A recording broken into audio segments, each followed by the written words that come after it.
الحمد للہ رب العالمین والصلاة والسلام علی اشرف الانبیاء والمرسلین وعلی آلہ واصحابہ اجمعین، اما بعد۔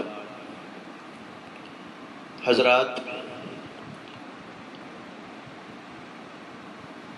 مسائل شرعیہ سے متعلق کچھ سوالات سامنے آئے ہوئے ہیں۔ کل بھی اس سلسلے میں ایک مجلس میں آپ حضرات کے سامنے غالباً 10 سوالات کا جواب دیا گیا تھا، اور اس وقت بھی میرے سامنے 10 سوالات موجود ہیں۔ ان کا جواب آج کی مجلس میں آپ حضرات کے سامنے پیش کروں۔ پہلا سوال یہ ہے، ایک صاحب یہ پوچھتے ہیں کہ ایک زمین اس لیے خریدا کہ 2-4 سال بعد جب قیمت بڑھ جائے گی تو اس کو بیچ کر اپنا ذاتی مکان بنا لوں گا، تو کیا ایسی زمین پر بھی زکوٰۃ ہے؟ اس سوال کا جواب یہ ہے کہ اچھی طرح سمجھ لینا چاہیے کہ جب بھی کوئی چیز، زمین ہو، مکان ہو، دکان ہو یا اور کوئی چیز ہو، بیچنے کی نیت سے خریدی جائے تو وہ مال تجارت ہے، اور مال تجارت پر زکوٰۃ واجب ہوتی ہے۔ اگرچہ بعد میں یہ خیال ہو کہ اس کو بیچ کر میں اپنا فلاں کام کروں گا، وہ تو ہر تجارت میں ہوتا ہے۔ جیسے ایک آدمی دکان لگایا ہے، دکان میں کمائی کر رہا ہے، اب یہ دکان کی کمائی پر زکوٰۃ واجب ہے۔ جو وہاں پر اصل چیز لگائی ہے، اصل رقم لگائی ہے، اس کے اوپر بھی زکوٰۃ واجب ہے۔ کیوں؟ اس لیے کہ وہ مال تجارت ہے۔ اگرچہ آدمی وہ کماتے ہوئے یہ خیال رکھتا ہے، دل میں یہ نیت رکھتا ہے کہ میں اس دکان سے کمائی کرنے کے بعد مکان بناؤں گا، میرا فلاں اور فلاں کام کروں گا، تو اس کی وجہ سے کوئی فرق نہیں پڑتا۔ ایک آدمی جب ایک چیز بیچنے، خریدنے یعنی تجارت کی غرض سے لیتا ہے تو اس کے اوپر زکوٰۃ واجب ہو جاتی ہے، لہذا اس زمین پر سال بسال زکوٰۃ واجب ہوگی۔ ہاں، جب وہ مکان آپ بنا لیں گے اس رقم کو بیچ کر، اس رقم کے ذریعے سے اس زمین کو بیچ کر، تو پھر وہ آپ کا ذاتی مکان اور ضروریات کے اندر داخل ہوگا، اور اس وجہ سے اس کے اوپر زکوٰۃ عائد نہیں ہوگی۔ لیکن جب تک وہ زمین زمین ہے اور یہ نیت آپ کی باقی ہے، اس وقت تک آپ کو زکوٰۃ دیتے رہنا ہوگا۔ دوسرا سوال ہے، ایک صاحب لکھتے ہیں کہ ایک شخص مقروض ہے، یعنی اس کے اوپر قرضہ ہے، مگر اس کے پاس ذاتی زمین ہے، اور یہ معلوم نہیں کہ وہ مستحق ہے یا نہیں ہے، تو ایسے شخص کو زکوٰۃ دینا کیسا ہے؟ اس کا جواب یہاں پر سمجھ لیں کہ اگر کوئی شخص مقروض ہے اور اس کے پاس قرضہ ادا کرنے کے لیے سہولت نہیں ہے، یعنی وہ مستحق ہے، تو اس کو زکوٰۃ دے سکتے ہیں۔ اور اگر وہ مستحق نہیں ہے بلکہ قرض ہونے کے باوجود اس کے پاس ادا کرنے کے لیے سہولت اور سکت موجود ہے، تو اس کو زکوٰۃ نہیں دے سکتے۔ لہذا یہ دیکھ لینا ہوگا کہ وہ شخص جو مقروض ہے اس کے پاس اپنا قرض ادا کرنے کی سکت اور استطاعت موجود ہے یا نہیں۔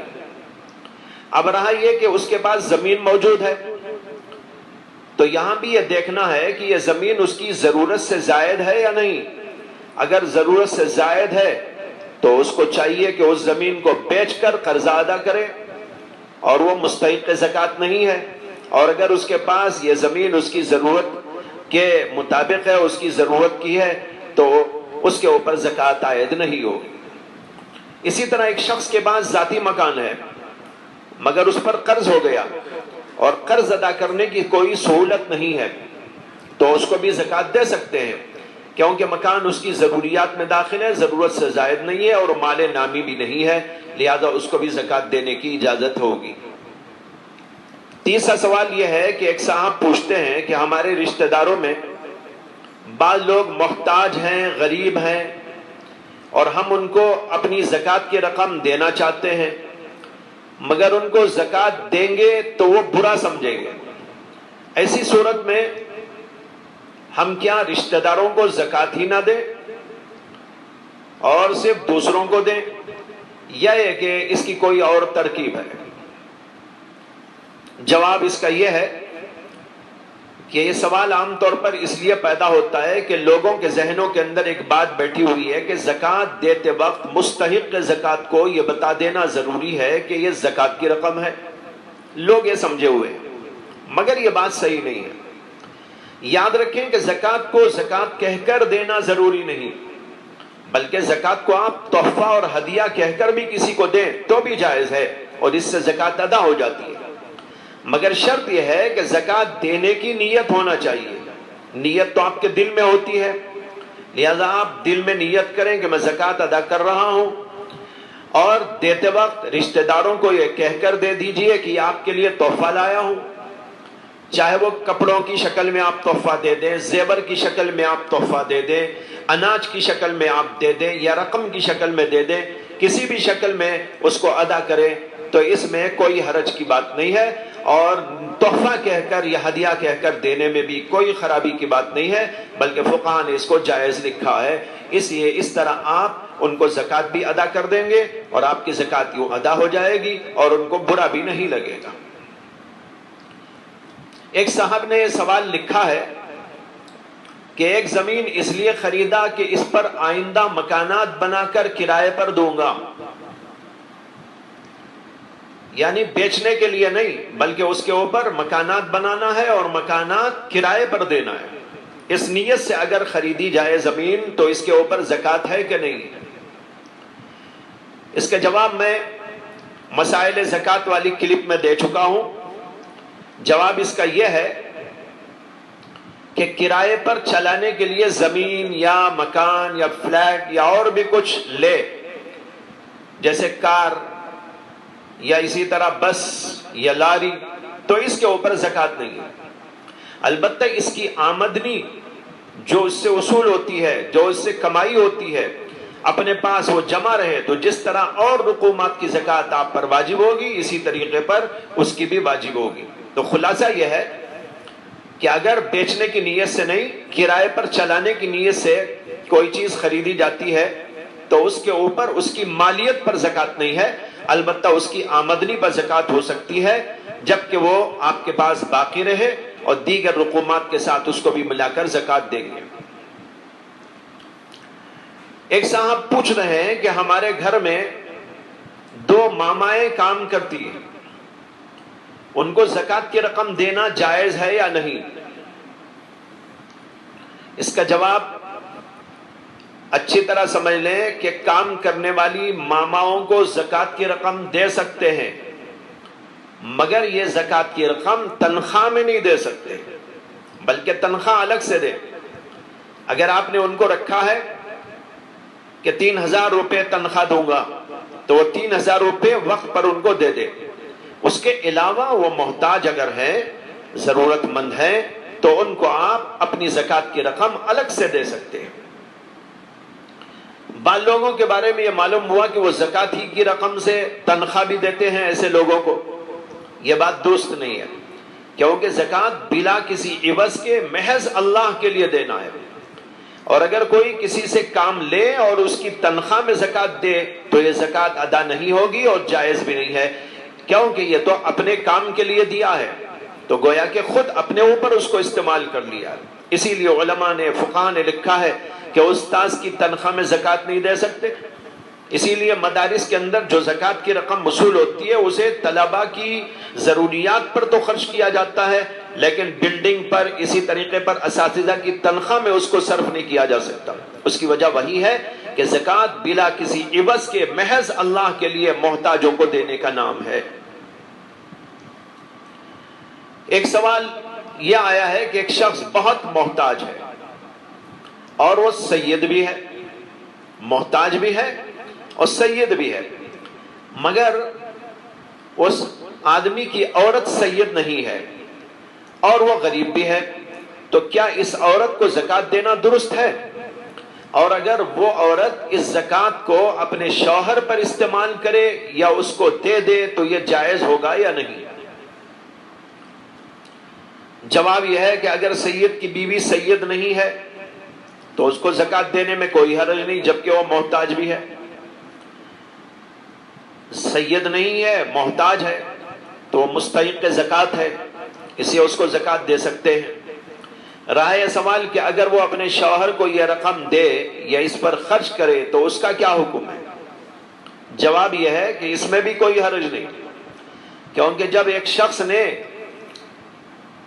ایک عورت کو زکوٰۃ دی تو زکوٰۃ دینے والے کی زکوٰۃ ادا ہو گئی، اور اب جو رقم عورت کے پاس موجود ہے وہ زکوٰۃ کی رقم نہیں کہلائے گی، وہ زکوٰۃ اس وقت تک تھی جب تک کہ دینے والے کے ہاتھ میں تھی، مالدار کے ہاتھ میں تھی۔ جب وہ غریب کے ہاتھ میں چلی گئی تو اب اس کا نام زکوٰۃ نہیں بلکہ وہ عام رقم ہے، اور وہ شخص یا وہ عورت اس کو جہاں چاہے استعمال کر سکتی ہے، امیر کو دے سکتی ہے، بادشاہ کو بھی دے سکتی ہے، اور جو ہے کسی اور کو ہدیہ دے سکتی ہے، کچھ بھی کر سکتی ہے، اس کے اندر کوئی حرج کی بات نہیں، اس لیے کہ وہ زکوٰۃ نہیں رہی، اس کے ہاتھ میں جانے کے بعد وہ عام رقم کے حکم میں آ گئی۔ چنانچہ ایک حدیث میں آتا ہے کہ ایک بار حضرت بریرہ جو کسی کی باندی تھی، انہوں نے حضرت عائشہ صدیقہ رضی اللہ تعالی عنہ کے پاس گوشت بھیجا۔ رسول اکرم صلی اللہ علیہ وسلم گھر تشریف لائے اور گوشت کو دیکھ کر یہ فرمایا کہ اگر تم آج اسی گوشت کو پکا دو تو اچھا ہے۔ حضرت عائشہ صدیقہ رضی اللہ تعالی عنہا نے عرض کیا کہ یا رسول اللہ، یہ گوشت تو بریرہ کو کسی نے صدقے میں دیا تھا، انہوں نے یہاں پر ہم کو بھیجا ہے، مطلب یہ ہے کہ آپ کے لیے تو یہ صدقہ جائز نہیں ہوگا، اس لیے میں اس کو کیسے پکاؤں؟ اس پر اللہ کے نبی علیہ السلام نے فرمایا هو علیہا صدقہ وہو لنا ہدیہ، یہ گوشت بریرہ کے حق میں تو صدقہ تھا لیکن ہمارے لیے تو یہ ہدیہ ہے۔ یہ مسند احمد کے اندر روایت موجود ہے اور کتابوں کے اندر بھی موجود ہے۔ اس کا مطلب یہی ہے کہ جب دینے والے نے بریرہ کو زکوٰۃ یا صدقہ دیا تو وہ ان کے حق میں صدقہ ہو گیا، اور جب انہوں نے ہمیں دیا تو وہ ہدیہ کے حکم میں ہو گیا۔ 8واں سوال، ایک صاحب یہ سوال لکھتے ہیں کہ ایک عورت ہمارے خاندان میں ہے جو بہت مالدار ہے اور وہ زیورات کی بھی مالک ہے، اور اس کے علاوہ روپیہ پیسہ بھی اس کے پاس اس کے میکے سے ملا ہوا بہت موجود ہے، مگر اللہ کی مصلحت کہ اس کا شوہر نہایت غریب ہے، تو اس شوہر کو زکوٰۃ دینا جائز ہے یا نہیں؟ اگر جائز ہے اور اس کو زکوٰۃ دی جائے تو وہ اپنی اس مالدار بیوی کا نان نفقہ اس سے چلا سکتا ہے یا نہیں؟ اس کا جواب بھی اوپر ہی کی طرح ہے۔ پہلے سمجھ لیجئے کہ اسلام میں میاں بیوی کا مال الگ الگ تصور ہوتا ہے، لہذا اگر بیوی مالدار ہے تو یہ نہیں سمجھا جائے گا کہ مالدار کے شوہر بھی مالدار ہے، لہذا جب اس مالدار بیوی کا شوہر غریب ہے تو اس کو زکوٰۃ دینے میں کوئی حرج نہیں۔ پھر جب اس کو زکوٰۃ دے دی تو وہ جہاں چاہے اس کو استعمال کر سکتا ہے، جیسے ابھی میں نے بتایا کہ رسول اللہ صلی اللہ علیہ وسلم نے حضرت بریرہ کو دیا ہوا صدقہ جو گوشت کی شکل میں تھا اس کو آپ نے استعمال فرمایا، اور یہ کہا کہ یہ ان کے حق میں صدقہ ہے، ہمارے حق میں آ دیا۔ اسی طریقے پر شوہر کو جو صدقہ یا زکوٰۃ کا مال دیا گیا وہ اس کے حق میں ہو گیا، اب وہ اس کو لینے کے بعد وہ عام مال کی طرح ہے، وہ اپنی بیوی پر اس کو خرچ کر سکتا ہے، چاہے وہ مالدار ہو یا غریب ہو، اسی طرح اپنے بچوں پر خرچ کر سکتا ہے، اسی طریقے پر کسی امیر کو بھی دے سکتا ہے، کچھ بھی کر سکتا ہے، دعوت کھلا سکتا ہے، بہرحال یہ عام مال کی طرح ہے، اس کے اندر کوئی حرج کی بات نہیں۔ ایک سوال یہ آیا ہے کہ کیا کوئی شخص اپنی ساس یا سسر کو زکوٰۃ دے سکتا ہے جبکہ وہ محتاج ہو، یا ان کو ماں باپ کی طرح زکوٰۃ دینا منع ہے؟ جواب یہ ہے کہ ساس یا سسر کو زکوٰۃ دینا جائز ہے جبکہ وہ محتاج ہو، اس میں کوئی حرج کی بات نہیں ہے۔ بلکہ جس طرح رشتہ داروں کو زکوٰۃ دینا زیادہ ثواب کا باعث ہے، اسی طریقے پر یہ بھی ایک رشتہ داری ہے جس کو سسرالی رشتہ کہا جاتا ہے، لہذا ساس یا سسر کو زکوٰۃ دینا بالکل جائز ہے اور زیادتی اجر و ثواب کا باعث بھی ہے۔ رہا یہ کہ وہ ماں باپ کے درجے میں ہے تو یہ بات اپنی جگہ پر درست ہے، مگر یہ حقیقی ماں باپ کی طرح نہیں ہے۔ دیکھیے حضرت رسول اکرم صلی اللہ علیہ وسلم نے ایک حدیث کے اندر خالہ کو بھی ماں کا درجہ دیا ہے، مگر خالہ کو بھی زکوٰۃ دینا جائز ہے۔ اسی طرح یہاں سمجھنا چاہیے کہ ایک چیز میں دو دو تین تین حیثیتیں ہوتی ہیں، ایک حیثیت سے ایک حکم ہوتا ہے، دوسری حیثیت سے دوسرا حکم ہوتا ہے۔ ساس ماں کی طرح ہے، لہذا ساس کی خدمت کرنا چاہیے اور ثواب کمانا چاہیے، لیکن وہ حقیقی ماں کی طرح نہیں ہے، اس سے اس کو زکوٰۃ دینا جائز ہے۔ تو دیکھیے ایک حیثیت سے اس کو ماں کہا گیا اور اس کا حکم بیان کیا گیا کہ اس کی خدمت کی جائے، لیکن دوسرا حکم یہ ہے کہ وہ ماں کی طرح نہیں ہے، یعنی حقیقی ماں کی طرح نہیں ہے، اس وجہ سے اس کو زکوٰۃ دینا جائز ہو گیا۔ آخری سوال یہ ہے کہ بعض لوگ یہ پوچھ رہے ہیں کہ جو لوگ مارٹگیج پر مکان لیتے ہیں اور مالک مکان کو رقم دیتے ہیں، اس کی زکوٰۃ واجب ہے یا نہیں؟ اس کا جواب یہ ہے کہ مارٹگیج پر لگائی ہوئی رقم کے اوپر زکوٰۃ آئے گی، کیونکہ یہ رقم علماء کے نزدیک قرض کی رقم ہے، اور یہ بات معلوم ہے کہ قرض پر دی ہوئی رقم پر زکوٰۃ عائد ہوتی ہے، لہذا ہر سال اس کی زکوٰۃ دینا پڑتا ہے۔ ہاں، جو رقم مکان یا دکان کرائے پر لینے کے لیے ایڈوانس پر دی گئی ہے، اس پر اکثر علماء کے نزدیک زکوٰۃ نہیں ہے۔ ان دونوں میں فرق کو سمجھنا چاہیے، ایک ہے مارٹگیج پر دی ہوئی رقم اور ایک ہے کرائے پر مکان لینے کے لیے، دکان لینے کے لیے ایڈوانس پر دی گئی رقم۔ فرق یہ ہے کہ مارٹگیج کی رقم تو قرض کی رقم ہے، لہذا ایڈوانس